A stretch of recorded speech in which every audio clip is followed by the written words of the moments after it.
Rebonsoir à tous.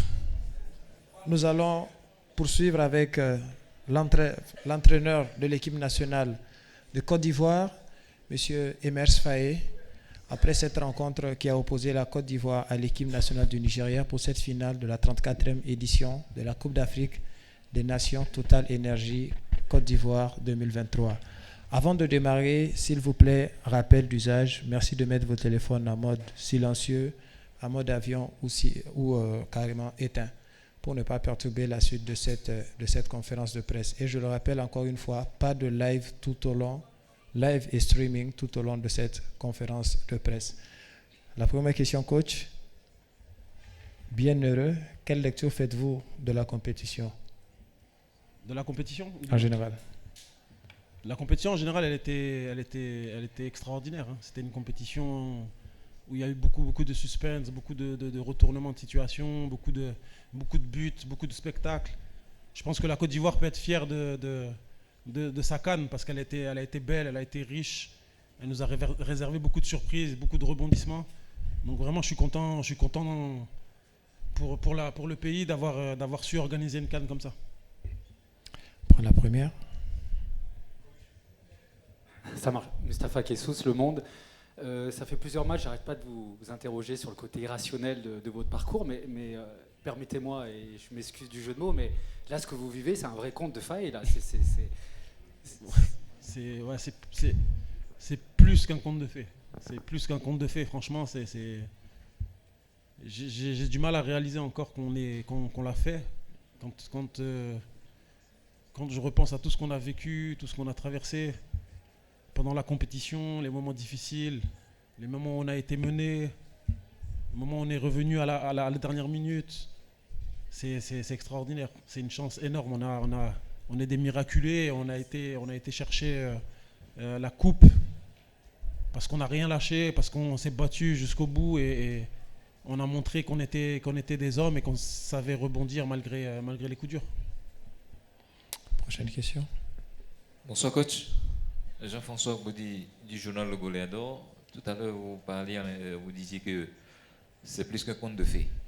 Mais j'aimerais vous demander, la Côte d'Ivoire organise la CAN, ça fait 40 ans. Aujourd'hui, sa première CAN. Vous avez aujourd'hui écrit l'une des plus belles pages de l'histoire du football ivoirien à 40 ans. Quel est le sentiment qui vous anime? J'arrive même pas à mesurer ma joie. Franchement, c'est énorme ce qui m'arrive. Je rêvais de gagner la CAN en tant que joueur. Je l'ai pas fait. J'ai pas su le faire. Et là, j'ai eu une opportunité de le faire en tant qu'entraîneur. Et malgré le fait que c'est arrivé dans des circonstances particulières, hein, bizarres, parce que le jour de mon anniversaire, je dois encaisser le départ de Jean-Louis, que je félicite aussi, parce que c'est aussi sa victoire. Et prendre l'équipe alors qu'on n'est pas sûr d'être qualifié encore. Donc ça a été un anniversaire particulier, mais voilà, par la grâce de Dieu, on a eu une deuxième chance. On l'a saisi à fond, on a joué notre coup à fond et on n'a rien lâché pour aller chercher la coupe. The lady. Alors, Christelle Kouassi, à Puy-Ivoire. J'aimerais savoir, coach, champion d'Afrique. Je suis juste là en face. Ah. Félicitations, coach. J'aimerais juste savoir, on est mené, je dis on parce que je me fonds à l'équipe nationale, bien qu'étant journaliste, mené 1-0 à la mi-temps, la première période. Qu'est-ce que vous dites au vestiaire, aux éléphants? Parce que revenu juste 10 minutes après l'égalisation et s'ensuit quelques instants avant le coup de sifflet final, là, le but qui justement envoie la 3e étoile de la Côte d'Ivoire.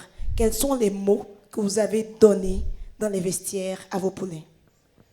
À la mi-temps, on a demandé aux joueurs de continuer sur ce qu'ils faisaient parce que j'ai trouvé qu'on était bien.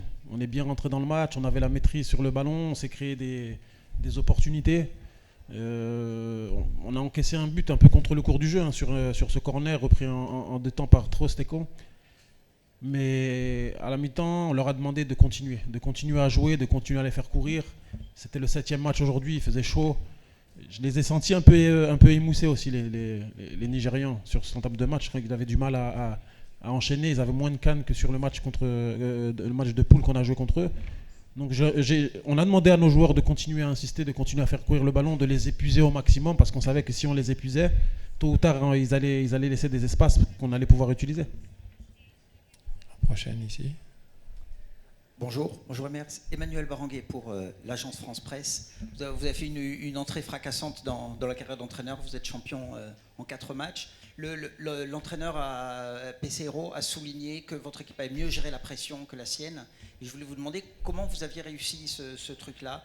Parce que j'avais cru vous sentir un petit peu nerveux hier en conférence de presse. Ben, visiblement, je me suis trompé.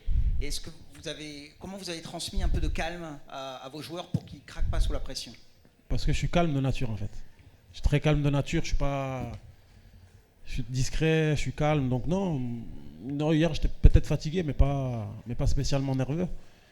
Et on a aussi, il faut souligner, on a aussi des joueurs d'expérience, hein, des joueurs comme Max Gradel, comme Serge Aurier, qui ont gagné la CAN déjà en 2015, qui ont énormément d'expérience. Il y a Willy Bolly aussi, même si il était blessé ce soir malheureusement et qu'il était en tribune. Mais tous ces joueurs-là nous ont permis, nous le staff, d'apaiser et de gérer justement la pression d'une finale. Je savais que sur cet aspect-là, on allait avoir un avantage quand même sur le Nigeria, parce qu'ils avaient moins d'expérience que nous, en tout cas expérience de jouer des finales. Et quand on sait que jouer des finales, c'est des matchs particuliers, je pense que sur cet aspect-là, on était supérieur. Au fond de la salle. Bonsoir coach. Edem Atipoué, quotidien Togo Matin du Togo. Félicitations pour cette victoire. Merci. Apparemment, vous aviez pris une patate très chaude. Ce n'est pas vous qui avez fait l'équipe et tout. J'aimerais savoir si vous étiez ce sélectionneur qui aurait concocté ce groupe. Auriez-vous fait appel à tous ces joueurs ou il y aura peut-être des changements? J'ai pas du tout compris. J'aimerais la savoir. Patate chaude, c'est quoi la patate chaude? J'aimerais savoir, après avoir pris l'équipe et tout ce parcours, c'est une très bonne chose. Et si vous étiez le sélectionneur qui avait fait le choix du début de cette CAN, est-ce que vous auriez le même effectif ou il y a des joueurs que vous aviez en tête? Ouais, question suivante, là, j'ai rien compris à la question. On prend celle-là. C'est une question qui veut rien dire. Je sais pas. Bref. Bonsoir, coach. Ici. Bonsoir, coach. Félicitations. Kamara Moussa du site wondima.com de la Guinée, pardon. Vous rentrez mené à la mi-temps. Avec beaucoup de manque de lucidité devant. Vous ressortez. Vous avez deux occasions coup sur coup à travers Max Alagradel et Franck Kessé de la tête. Vous les ratez.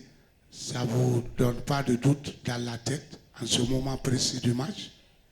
Non, parce qu'il restait beaucoup de temps. Je crois qu'on était à la 55e. Il restait beaucoup de temps. On avait la maîtrise quand même sur le match. On savait qu'on allait avoir d'autres opportunités. Donc il fallait pas qu'on s'affole. Il fallait qu'on garde notre sang-froid et qu'on insiste, parce qu'on savait que tôt ou tard, avec les joueurs qu'on a, avec le pouvoir offensif qu'on a, on était quand même sûr qu'il nous restait quand même pas mal de temps pour revenir. Non. Même malgré ces deux occasions ratées, on est resté confiant et on savait qu'on allait avoir d'autres opportunités. La dernière au fond de la salle. Là.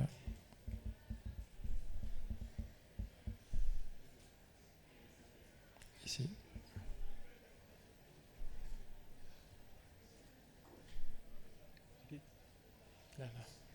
Hello, Coach. My name is Mohamed Fajabari, a Sierra Leonean journalist. The strength of your team is it's your fighting spirit. You proved that against Senegal and then against Mali.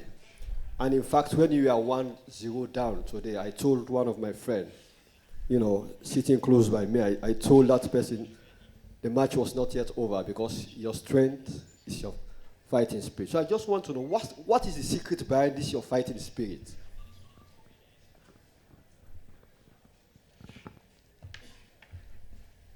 on est soulagé parce que on a lutté. Ça a été très très très dur de relever la tête à chaque fois après les matchs de poule.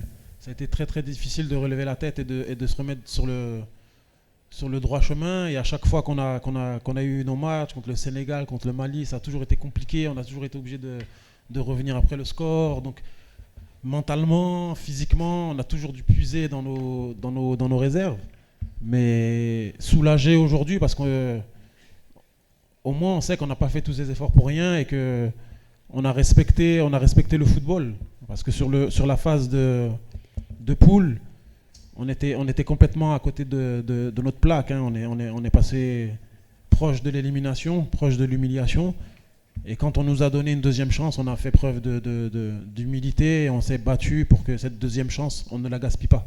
Donc ce soir, je suis vraiment, vraiment soulagé et content d'avoir fait tout ce chemin depuis les matchs de poule. Merci coach, encore une fois félicitations pour ce parcours. Merci à tous, c'était un plaisir. À très vite. Merci. Merci, bonne soirée.